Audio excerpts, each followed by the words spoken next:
Olá, eu sou Ricardo Justo, diretor de alocação e produtos da Petrópolis Invest, e estou aqui com um convidado muito especial, Arthur Wichmann, CIO da XP. Arthur, muito bem-vindo ao nosso espaço. E antes de mais nada, o que você está achando desse nosso evento? Cara, o evento está espetacular. Tem uma coisa que as pessoas não sabem a meu respeito, né? Que eu sou petropolitano, né?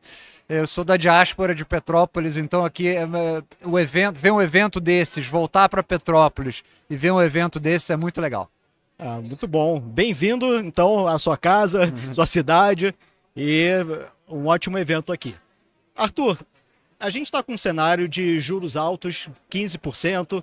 Saiu há pouco tempo a ata também do Banco Central indicando que para corte de juros só mais à frente, a partir do primeiro semestre do ano que vem. E aí vem a pergunta básica, né? Com esses juros tão altos, por que diversificar a carteira? Por que não deixar tudo concentrado, por exemplo, num CDI? Ricardo, isso é uma ótima pergunta e me dá a oportunidade de fazer um ponto que eu acho muito importante para todo mundo em casa. O CDI é muito atraente hoje, não dá para negar. Mas o CDI não é o que as pessoas acham que ele é. As pessoas acham que o CDI é um ativo livre de risco, tá? E eu consigo te provar com dois eventos que ele não é. Por quê? Vamos lá. As duas principais crises que a gente viveu nos últimos 10 anos, 2015 e 2016, ali o período de mudança de governo, e a Covid, o CDI não te protegeu, o CDI não protegeu o seu patrimônio.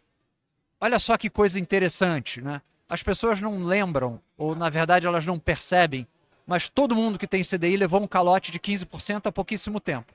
Quando é que foi? Na Covid. Por quê? Porque o Banco Central colocou o CDI a 2, naquele ano a inflação foi acima de 10, no ano seguinte o CDI médio foi próximo de 4,5 e a inflação ainda assim foi acima de 9, né? Então quando você olha para isso, naquele período da Covid, você perdeu 15% do seu patrimônio em termos reais. Então, é importante fazer essa distinção. O CDI, sim, ele é atraente, mas não num momento de crise aguda, ele pode ser que não seja o porto seguro que você acha que ele é.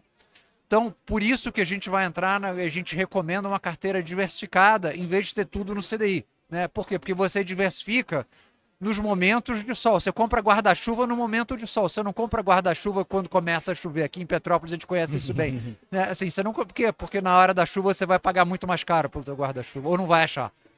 Perfeito. A que se deve esse início da redução dos juros com o próprio Fed, com os dados da economia americana, trazendo os dados de inflação persistente acima da inflação? E se isso pode também provocar alguma perda de credibilidade do Fed e quais seriam os impactos disso? Olha, essa é uma ótima pergunta e acho de verdade. A gente está vendo uma mudança na função de reação do Banco Central, né? De como o Banco Central norte-americano, como o Fed age. Por que eu posso afirmar isso com bastante convicção? Que olha só o que o Fed disse para a gente nas projeções dele. Ele aumentou as projeções de crescimento e inflação. Ele aumentou a projeção de inflação para esse ano. Ele aumentou a projeção de crescimento e inflação para o ano que vem. A inflação está acima da meta e ele cortou os juros. Então você fala assim, peraí, a inflação está acima da meta, você aumentou a sua projeção de inflação para o ano que vem e você corta os juros. Isso é uma combinação rara num modelo de meta de inflação. Isso significa que o Fed está reagindo a alguma outra coisa. Como você falou, como ele tem esses dois mandatos, emprego e inflação, ele dizia para a gente, olha, quando esses mandatos entrarem em conflito, o que eu faço? Eu olho para o mandato que está mais distante, para a variável que está mais distante e reajo a ela. Você está em pleno emprego e a inflação está acima da meta. Ele deveria manter uma taxa de juros ainda apertada. Está diminuindo o nível de aperto. Então, o que o Fed está dizendo para a gente? Que ele está se preocupando também com esse dado de desaceleração.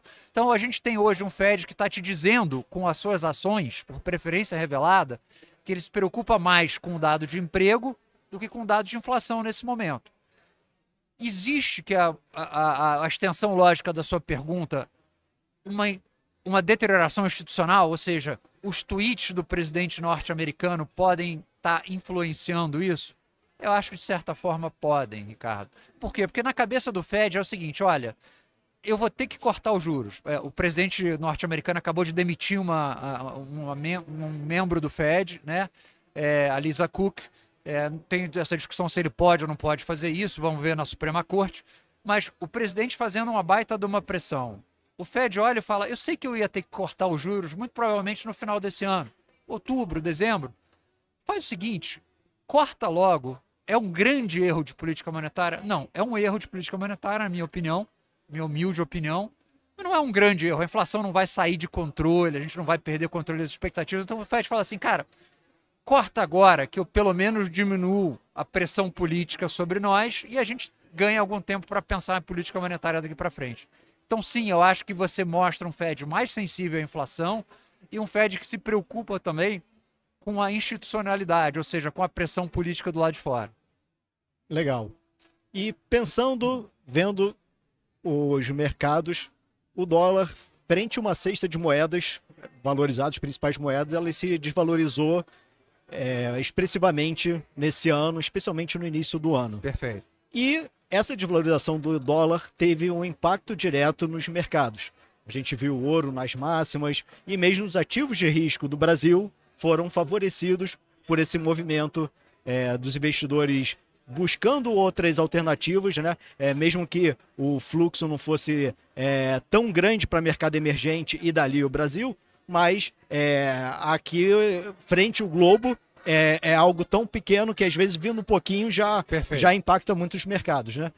Então, tendo em vista a questão do pano de fundo do impacto do dólar nos mercados, e como que é relevante, né? Como é que você vê esse debate que está sendo feito atualmente sobre a perda da hegemonia do dólar?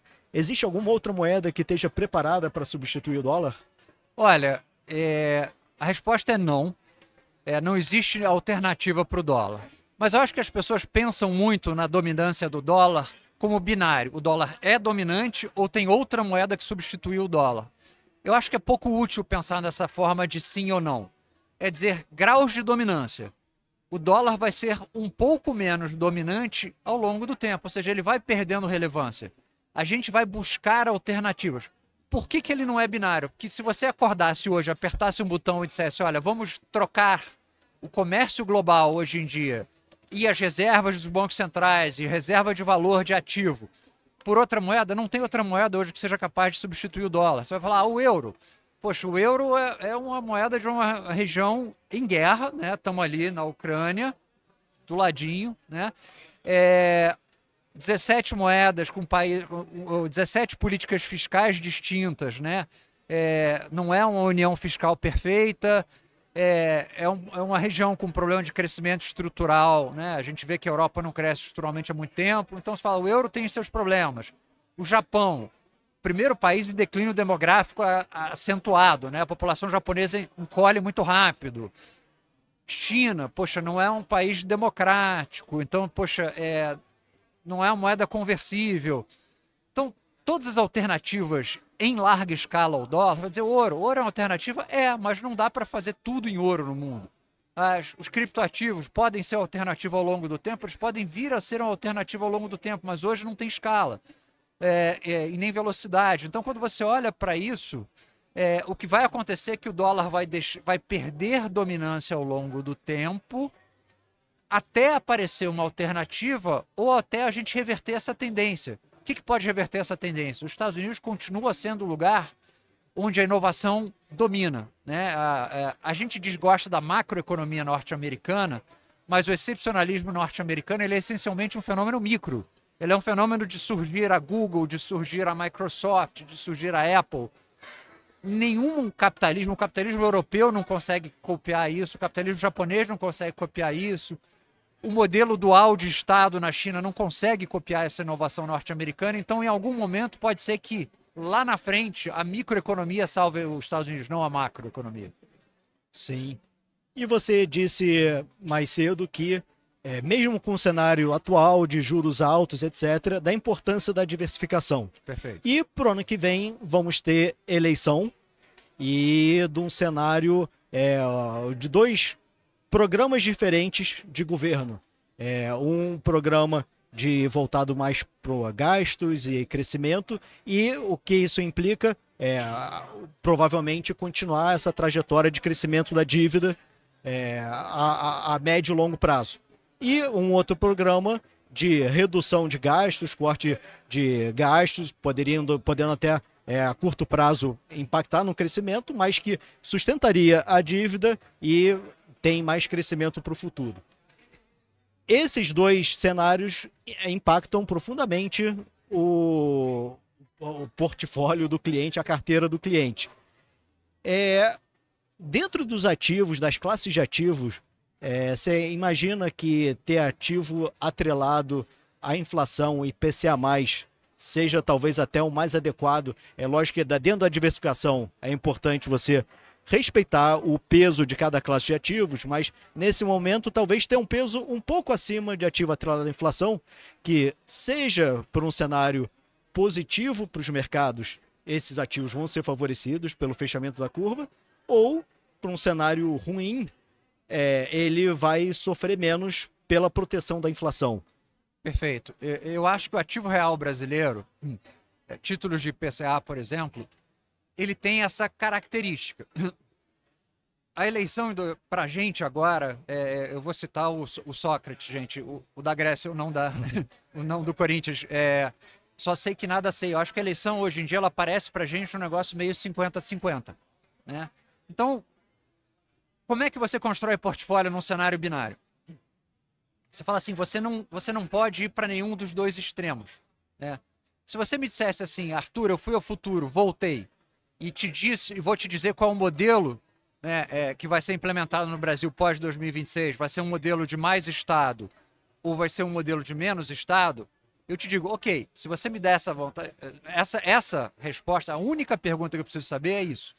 Se você me disser isso, eu vou te dizer, olha, o ativo ideal se você for para um modelo de aumento do tamanho do Estado, de endividamento crescente ao longo do tempo, aí você vai muito provavelmente para um modelo onde os ativos de risco vão tradar mal, e qual é a melhor proteção para isso é você ter ativos dolarizados, etc. No outro lado, se a gente for para o cenário positivo, que eu acho que é plenamente factível, tem 50% de probabilidade, né?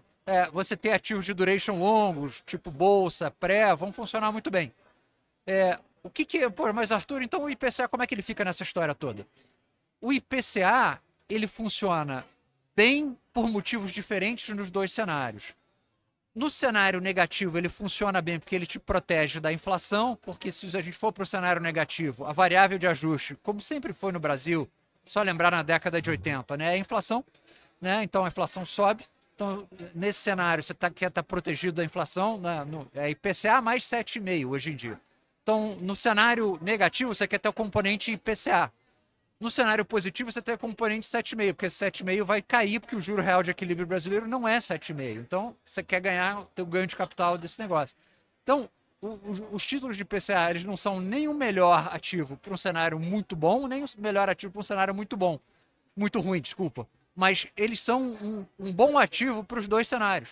E dado que é meio a meio, ele hoje em dia compõe bem um portfólio. Ok, Arthur.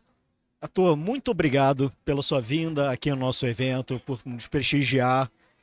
Eu queria dizer que, em nome de todo o time da Petrópolis, a gente sente muito a vontade de contar com o apoio do time todo da XP.